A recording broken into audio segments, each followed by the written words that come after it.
Today, I'm going to tell you an amazing story of one man who has given birth to 98 children. He had all of them with 10 wives. I kid you not. We're not talking about one wife or two or three. We're talking about 10 wives. Look at them. One might assume that it is a village meeting. Putting them in one picture takes work. It requires squeezing them together. However, all of these people that you see here and others we did not find here today are one family. All of these you see in the photos are my family. I am their father. All these children you see and others that are not here today. I gave birth to 98 children with 10 women, and we all live together.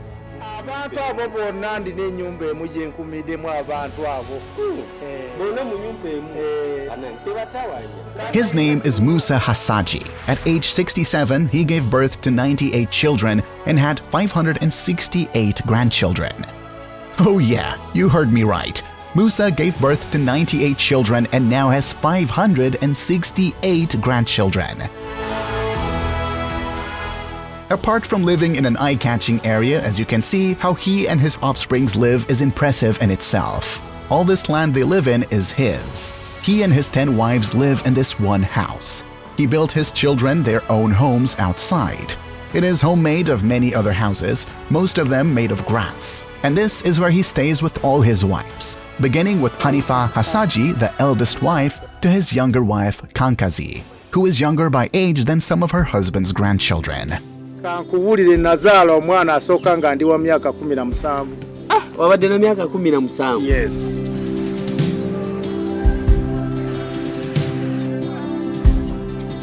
We are now heading to Butareja district, a city in the east of Uganda where there lives a man who married 10 women, each of whom gave birth to almost 10 children on average. Who is this man? Why did he have so many children? Does he even know their names? Does he remember the names of his wives? What does he do to be able to raise this whole family?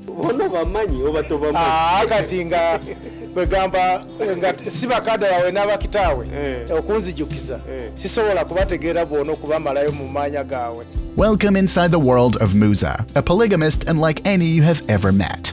This story proves that no matter how many places you have been, the world can still throw surprises.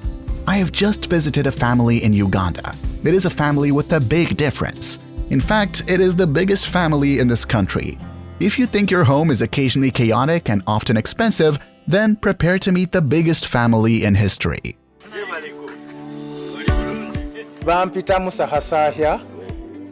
My name is Musa Hassaji. Whomever you might ask around here will tell you that they know me. All the children I have given birth to are 98. I have had all those children with 10 wives, and they all live with me here. I gave birth to my firstborn child when I was 17 years old. Among all the children I gave birth to, some are married adults, others are still young and are studying in high school. So far, I have 586 grandchildren.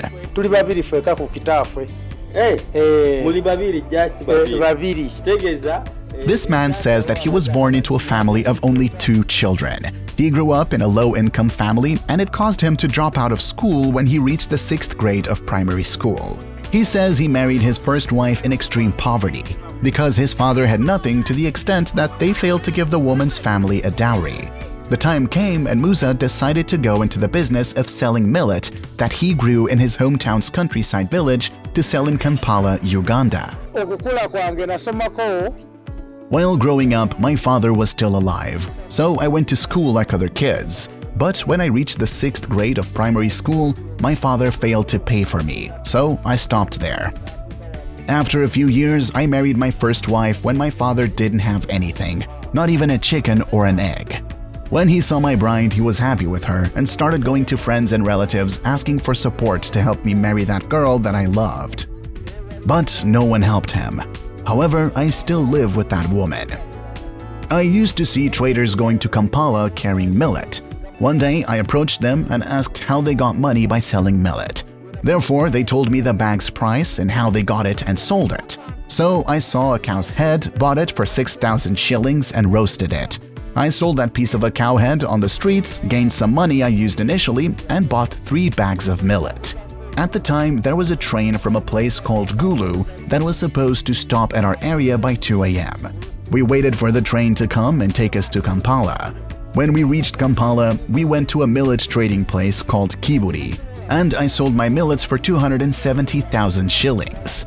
I was delighted and wondered how a cow meathead I bought for 6,000 shillings turned my income into 270,000 shillings.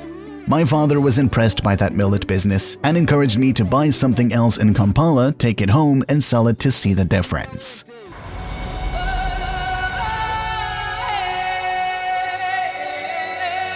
Musa worked hard again and again to earn a living for his family. The time came when his business became very successful and he started to buy cows, so he ended up with enough cows to wed his wives. Furthermore, it made him more trusted in his hometown that whichever house he asked for a bride, they immediately gave her to him without hesitation. To be clear, you still had your first wife. Yes, the first one, and I still need to find the money to pay her dowry. Even so, I tried my best, because when I would meet someone selling chickens or ducks while I was looking for millet, I would buy them. The time came when I would buy 4 chickens, sell them, and buy a goat. That way, time by time, I ended up having hundreds of goats. Also, I sold goats, bought cows, and exchanged goats for cows until I got rich and had many cows. For a man who came from nothing, not even an egg, the business was successful for me, and my farm was quickly filled up. Therefore, I started marrying more women because I had gotten the dowry. For the first wife, I paid a dowry of 3 cows and 4 goats. For the second wife, the same. I paid a dowry of 3 cows and 4 goats and a small amount of money. For the third one, I realized that I was spending a big dowry because my cows were ending so fast. So I changed and started paying a dowry of 2 cows. When I reached the 6th woman, I thought and decided to look for something to support them.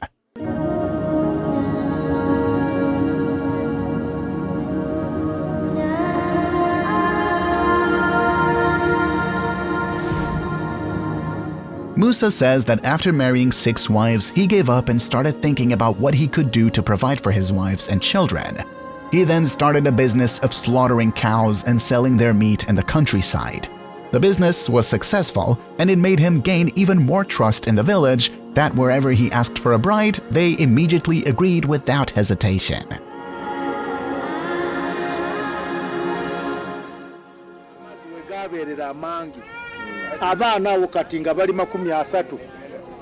When I reached 30 children, that year went terrible.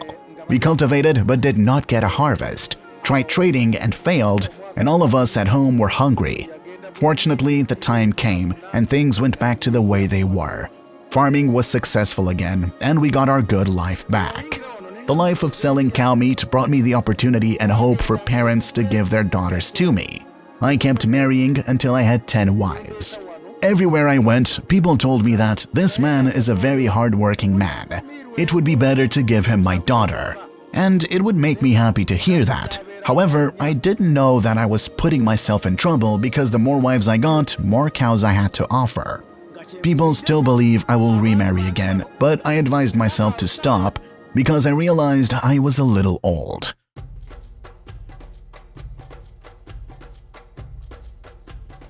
Osobola jukira amanya ga bakyala bo. Abakyala bange amanya gonna. Kati omanyi nabo nga sigenze bulungi nga netegereza waliwo bensobola kumisinga balala. These are Anifa, Sabina, Safuyadi, Zoreha, Amina, Muweza, Muhumembe, Mujazi, Muhufi, and Kankazi. All these women say that they live well and are happy to share the same man as 10 of them. Mu nyumba yamu omumwena tubeera omufeena kati gwolowooza otya mu bulamu bwo singa Kasaaki akeera ku makya n'ayongerako ow'ekumi n'omu n'ow'ekumi n'abiri n'ow'ekumi n'asatu owulira otya? mpulira bulungi kuba abakyange bonna bawulira bulungi zena ne mpulira bulungi kuba bonna bansanyukira n'enzija. Kati naawe ne muzeeyi ne waba ayongerako omulala tolina buzibu? Sirina buzibu. We were very curious to know how they cooked and asked one of these women. She told us that every woman cooks for themselves, but they all sleep in the same place.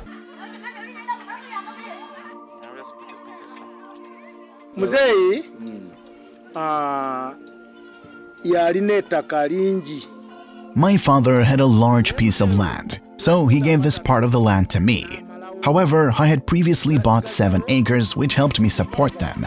I divided the acres and gave each woman and her kids 1 acre. The 3 remaining acres my father gave me, I gave them to the remaining 3 women and their children, which are the same acres we utilize to get the food we eat here at home.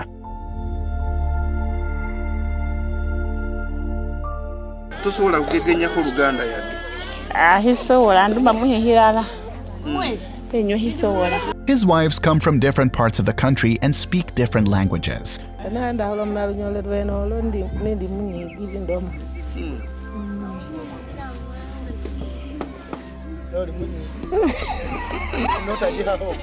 Ote muhaire. Ndiyo.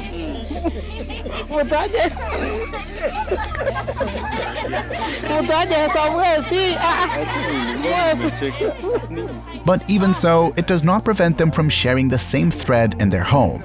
All these women live in the same house with one man.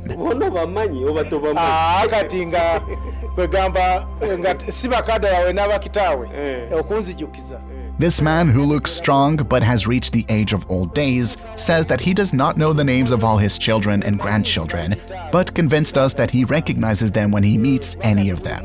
However, he has a notebook in which he writes the names of all his children and grandchildren so that he knows all his offsprings.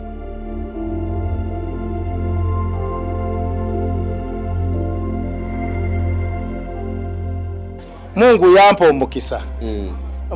Musa Hasaji says that having many wives is a blessing, and he firmly testifies that he is the only man with many wives in Uganda.